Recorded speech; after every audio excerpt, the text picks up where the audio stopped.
Hello, my name is Dante Renee, and welcome to the 10 Room Bizarre YouTube page, where I talk about films that I believe need to be talked about more.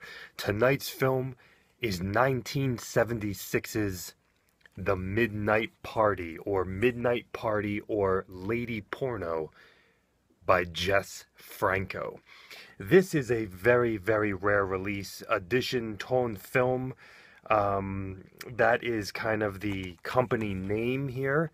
You can see it right there. I got this only off of diabolicdvd.com. It was very pricey. It is a Region 2 DVD. You can see the cover there, and there's some stuff on the back. And there's a slipcase to this as well, with amazing artwork in the center and everything else. But I'll show you that maybe at the end of the review if I have time. But there's really beautiful artwork, even on the inlay underneath the DVD in the plastic case. And there's a little booklet. There are special features, but almost everything is in a foreign language. Except for the film, there's an English dubbed version of this particular film, and it says on the front here, Lina Romay. Lina Romay really is the core, the main core actor in this film. This is a Lina Romay film, without a doubt. If you want to see a film where Lina Romay is the focus of the film, here it is right here, folks. Guys, this is something really, really wild. If you want to get a taste of Jess Franco and how he pushed the boundaries of cinema, pushed the boundaries of art, did whatever he wanted to. If you want to see anarchist formulas for filmmaking, if you want to see truly rebellious freedom filmmaking, well, Midnight Party right here is definitely going to give you a humongous dose of that. This is 90 minutes, and it is something that exists in its own world. It is chaos, it is wild, it is weird, it is bizarre, it is heavily, explicitly sexual, it is erotic, it is violent, it is masochistic, it is hilarious, it is it's surreal. It's action oriented. It's seductive. All right. Well, let's go into this a little bit here. First and foremost, I'm going to say, essentially, we have a film here that mixes crime, sex, and the definition of seductive cinema, meaning Lina Romay is taking you on a journey. It's almost like Pee-wee's Big Adventure in a way. This is a woman who's talking to the camera. This is not essentially almost a movie, it is a show. It starts, and there are interludes throughout the film, and it ends as a show. This movie has big band type, jazzy, barbershop type, old-fashioned type music mixed with one piece of kind of heavy 70s beatnik jazz, which fits with one of the characters in this film. This is a movie that turns in on itself, as people who are acting in the film will actually address you, the viewer, as not only their character, but as an actor in this particular film.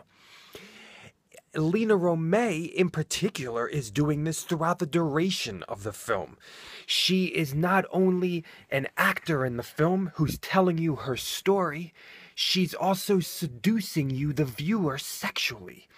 By masturbating, by bringing you into her sexual adventures. In so many ways, this is an adventure through this woman's nights as a prostitute, and the encounters that she is encountering, and the different clients that she has, and the insane things that happen, and the bizarre things that happen.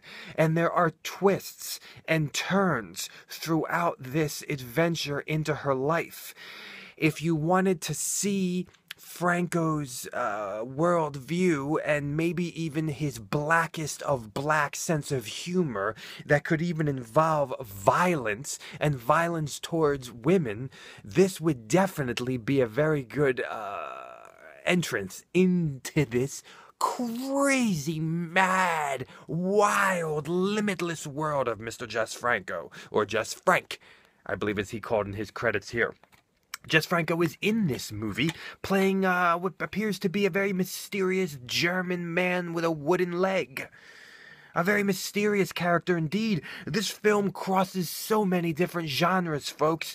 I mean, we have obviously an erotic film. We have an erotic film that involves real oral sex and real masturbation and real invasive masturbation. We have a film that has implied sex as well. And then all of a sudden, we have gothic horror. This wind blowing like in Mansion of the Living Dead, his other film, this wind blowing and there's almost the trees and this almost gives you the vibe of a horror film out of nowhere. There's a couple sucker punches in this film, and one in particular around the 30-minute mark that brings a cross-genre experience here, folks. And then we have, like I said before, crazy humor, but in a way that you might not even be aware of what's happening. We even have bizarre martial arts. It's like things are on the fly here, folks. We have crazy twists and crazy turns and crazy behavior. There are wild, almost, it reminds me of almost a scene in Clockwork Orange where Malcolm McDowell brings the two girls home and you hear Beethoven while they're having sex at like sped up. There's sequences like this. There are sequences of sexual encounters that are so bizarre, so crazy in what they're doing and almost comical, but violent at the same time. And in the violence, you can see the darkest of dark humor. It's shocking at times. You know, the hitting, punching of a woman in the chest, punching of a woman in the face during the sexual interrogations. And you're wondering to yourself, you laugh, you have to laugh. I mean, this film would never be made today, folks. It would never be made today. It's so politically incorrect. I mean, Jess Franco never cared about such things. It wasn't even in his worldview. You know, we look at his style in this film, and his filming style, definitely gynecological shots. I mean, they almost remind me of almost penthouse photos in the way that he's filming and in the way that he's shooting Lena Romay's vagina and her butt and her breasts, but in particular her vagina, from all different angles, from all different erotic angles, with her legs, with her butt cheeks, all these different things that he's doing. It's so erotic and enticing in the way that he does it.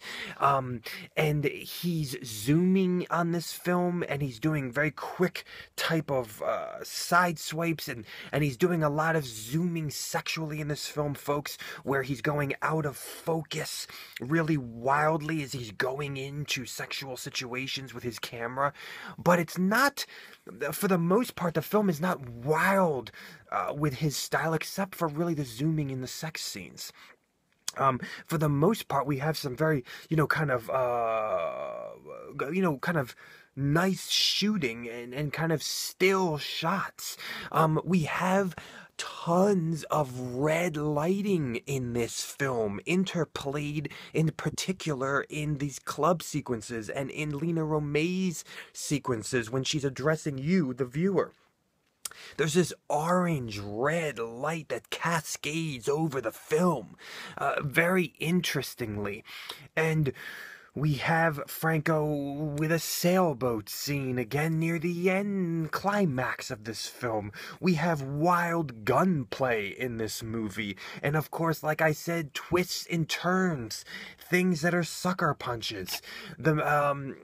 This is, the actors in this film. You're gonna see some people that you've seen before in other Jess Franco films. So keep your eyes open. Not just Lena Romay here, folks. We have some dialogue in this film that is so freaking crazy. Something happens at the end of this movie with the dialogue that I don't think I've ever seen before, ever, where turning a film in on itself gets redefined. There is a line involving the word porno that is done that is just mind-boggling. I mean, I believe this is an alternate title for this film, Lady Porno, and I think it's almost addressing that in some way. But people, I gotta tell you, and even plot-wise, you're not even exactly sure. I wasn't exactly sure the exact things that were happening at times in terms of the kind of the twists with the story. But in Franco's world, as we know, things that don't make sense in some ways are making sense in his rebellious, anarchist cookbook of filmmaking. You know, we have wild things happening with marriage in this film. We have wild things happening, late 70s hippie beatnik movements, philosophies happening. We have wild things happening with things with capitalism. We have wild things happening with people who represent the wise or the elite. There are some wild themes going on in this film. And of course we have orgies in this film. Orgies with men and women. Wild, crazy, crazy orgies in this film. Now we don't have actual intercourse being seen in this film, but basically, you know, everything else. I mean, we even have a scene where somebody just shoves their face right into Lena Romay's butt. I mean, it wasn't exactly a tossing salad type of procedure, but, you know, it was in there. And there are scenes where you see Lena Romay's vagina wet and from being licked and or touched, and it's insane. And there are these crazy sequences with Lena Romay's husband in this film. And this just what he represents and what he does and how she's the provider. I mean, there's some weird gender issues in this film where Lena Romay is kind of playing the strong, in control woman, and the man is kind of, her husband is kind of needing her money. But there's things with gambling in this film. You know, in a Jess Franco film, it's a completely different worldview, folks. It's a completely different worldview where things that are normal in society or things that are right and wrong and moral in a Jess Franco world, they're completely flipped, not upside down. They're flipped inside out, upside down, spat upon, and then reborn. I mean, this is a wild movie that is not just a movie. It's really not a movie. It's an experience, and it's a play, and it's theater, and it's a peep show. It's a freaking peep show at times. Like, you feel like you're putting your quarters into your television. It's a freaking peep show. It is a wild, artistic, sexual, violent, at times funny, just throwing everything to the wind. This is Midnight Party. Holy freaking crap. Let me show you some of this, okay? Ready? This is the slipcover, and when you look at took the slipcover off, now we have Lady Porno. We have an alternate kind of cover there, and then when I open up the DVD, we have like kind of we have a booklet. You don't need to see that booklet per se, but check this out. Ready? Like right behind the DVD, we have this awesome kind of portrait of Lena Romay. You can only get this thing, I believe, on Diabolic DVD unless you can figure out different languages on different foreign sites and putting your credit card information in, which I might not recommend. That's why Diabolic DVD is kind of your mediator, and they ship worldwide. I don't know. I think this was about $30 or something, and basically what I do is, you know, you save up money, you sell stuff, and you do it. Guys, thank you so much for watching the 10 Room Bazaar YouTube page. Check out my own personal films at youtube.com/poopy diarrhea. Thank you. Good night.